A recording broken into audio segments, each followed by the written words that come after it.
오늘 이 시간 우리에게 주시는 하나님의 말씀은 고린도전서 15장 20절부터 34절까지의 말씀입니다. 그러나 이제 그리스도께서 죽은 자 가운데서 다시 살아나사 잠자는 자들의 첫 열매가 되셨도다. 사망이 한 사람으로 말미암았으니 죽은 자의 부활도 한 사람으로 말미암는도다. 아담 안에서 모든 사람이 죽은 것 같이 그리스도 안에서 모든 사람이 삶을 얻으리라. 그러나 각각 자기 차례대로 되리니 먼저는 첫 열매인 그리스도요, 다음에는 그가 강림하실 때 그리스도에게 속한 자요, 그 후에는 마지막이니 그가 모든 통치와 모든 권세와 능력을 멸하시고 나라를 아버지 하나님께 바칠 때라. 그가 모든 원수를 그 발 아래에 둘 때까지 반드시 왕노릇 하시리니 맨 나중에 멸망받을 원수는 사망이니라. 만물을 그의 발 아래에 두셨다 하셨으니 만물을 아래에 둔다 말씀하실 때에 만물을 그의 아래에 두시니가 그 중에 들지 아니한 것이 분명하도다. 만물을 그에게 복종하게 하실 때에는 아들 자신도 그때 만물을 자기에게 복종하게 하신 이에게 복종하게 되리니 이는 하나님이 만유의 주로서 만유 안에 계시려 하심이라. 만일 죽은 자들이 도무지 다시 살아나지 못하면 죽은 자들을 위하여 세례를 받는 자들이 무엇을 하겠느냐? 어찌하여 그들을 위하여 세례를 받느냐? 또 어찌하여 우리가 언제나 위험을 무릅쓰리요? 형제들아, 내가 그리스도 예수 우리 주 안에서 가진 바 너희에 대한 나의 자랑을 두고 단언하노니 나는 날마다 죽노라. 내가 사람의 방법으로 에베소에서 맹수와 더불어 싸웠다면 내게 무슨 유익이 있으리요? 죽은 자가 다시 살아나지 못한다면 내일 죽을 터이니 먹고 마시자 하리라. 속지 말라. 악한 동무들은 선한 행실을 더럽히나니 깨어 의를 행하고 죄를 짓지 말라. 하나님을 알지 못하는 자가 있기로 내가 너희를 부끄럽게 하기 위하여 말하노라. 아멘. 우리는 신앙생활을 하면서 소망이라는 단어를 쉽게 접하고 그리고 사용합니다. 그런데 성경이 이야기하는 소망과 그리고 세상에서 통용되어지는 소망에는 그 의미의 차이가 있습니다. 먼저 소망의 세상적 의미는 어떤 일을 바란다 또는 그 바라는 것이라는 다소 간단한 그 원한다는 뜻의 의미를 담고 있습니다. 그렇지만 성경이 이야기하는 소망은 하나님의 약속에 근거를 두고 하나님께서 허락하신 미래를 확신하는 가운데서 기다린다라는 개념으로서 항상 그리스도를 중심으로 하여 이루어지는 세분화된 의미를 포함합니다. 그래서 구약과 신약에서 기록하는 소망을 살펴보면 구약에서는 앞으로 오실 자를 소망하고 그리고 신약에서는 오신 자에 대한 소망 그리고 다시 오실 자에 대한 소망을 기록하며 온전함 가운데 하나님께서 허락하신 것을 기대하며 기다리는 것, 이것이 바로 성경이 설명하는 소망이고 소망하는 자의 자세임을 설명합니다. 일반적으로 편지의 서두와 말미에는 발신자가 수신자에게 꼭 전하고자 하는 중요한 내용 혹은 강한 권면의 내용이 담기기 마련입니다. 고린도 교회에 여러 가지 문제가 있음을 듣게 된 사도 바울은 이제까지 이 편지 안에 분쟁, 음행, 소송 문제, 결혼, 음식, 예배, 은사 등에 대한 내용을 담았습니다. 그래서 편지를 보게 될 고린도 교회 성도들이 하나님 안에서 회복되고 변화될 것을 소원했습니다. 그리고 그 편지의 말미인 오늘 본문에서 사도 바울은 어찌 보면 가장 중요한 그리고 가장 놓치지 말아야 할 부분을 고린도 교회 성도들에게 소개하는데요. 그것은 다름 아닌 소망 되시는 예수 그리스도 곧 부활의 은혜를 고린도 교회 성도들에게 다시금 힘주어 언급합니다. 본문 20절입니다. 그러나 이제 그리스도께서 죽은 자 가운데서 다시 살아나사 잠자는 자들의 첫 열매가 되셨도다. 사도 바울은 첫 열매라는 개념을 언급하며 고린도 교회 성도들이 소망해야 할 그것이 무엇인지를 명확하게 설명합니다.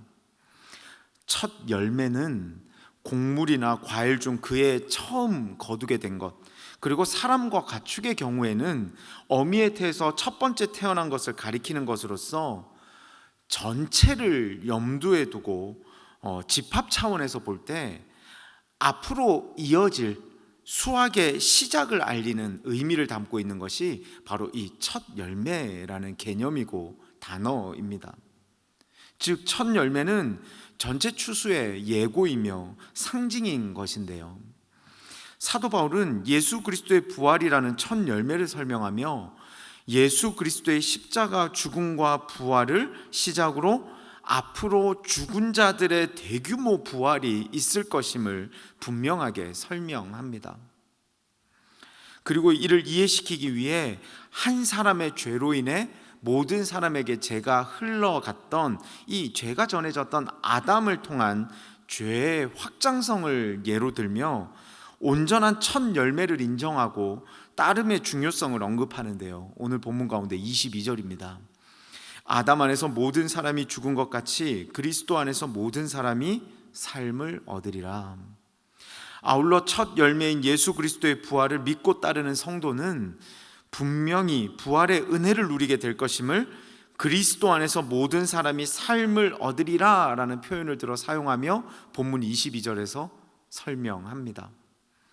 그런데 또 하나, 사도 바울은 첫 열매 되시는 예수 그리스도의 부활을 믿고 그에 따라 부활의 은혜를 경험하게 될 사람들에게 나타나는 특징이 있음을 자신의 모습을 예로 들어 설명하는데요, 본문 30절입니다.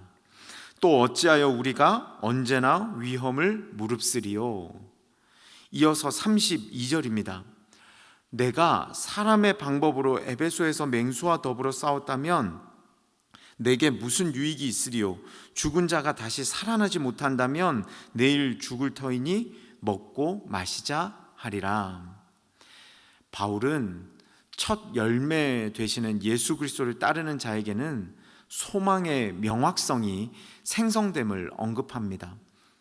자신이 위험을 무릅쓰고서라도 날마다 죽는 것 같은 고통 속에 있음에도 복음을 전하는 삶을 살아가는 이유가 먹고 마심이 그것이 이유가 되는 것이 아니라 천국과 구원을 소망하기 때문이고 확신하기 때문이라고 그는 설명합니다.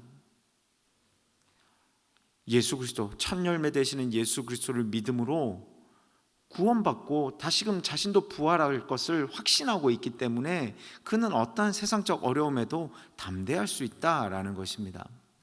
본문 32절입니다.